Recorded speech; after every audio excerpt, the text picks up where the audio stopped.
রাত্রি বেজে গেছে প্রায় 9টার কাছাকাছি, আর সোনার পাপড়ির খিদে ঘুম দুটোই লেগে গেছে। কি? হ্যাঁ, না না না, খাওয়াচ্ছে খাওয়াচ্ছে খাওয়াচ্ছে। এই তো, হ্যাঁ হ্যাঁ, এই তো। নাও নাও, খেয়ে নাও, খেয়ে নাও। কি খাচ্ছে ওরা? দুধ রুটি? না, আজকে ওটস আর দুধ। ওটস আর দুধ। ওকে কোলেই ধরেছি, তুমি খাও। আসো মাম্মা। হ্যাঁ, হ্যাঁ, খাও। এই দে। নাও মাম্মা। আস্তে আস্তে আহ, আস্তে খাও এই খাও দে, খাও এই দে, খাও খাও খেয়ে খাও নাও। খাও। হ্যাঁ, এই তো। হ্যাঁ হ্যাঁ।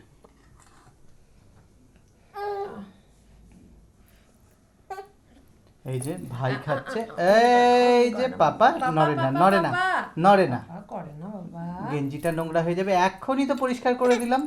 এই যে, এই যে, আচ্ছা আচ্ছা, চলো চলো, আমরা কি করবো এখন, কি করবো এখন? খিদে ঘুম wheels on the bus, hmm, wheels on the bus করবো। মাম্মা তাড়াতাড়ি। নাও করো তো, করো মা। এই তো, তাড়াতাড়ি তাড়াতাড়ি এই যে, এই যে, এই যে। তাড়াতাড়ি আবার বাবা। তাড়াতাড়ি।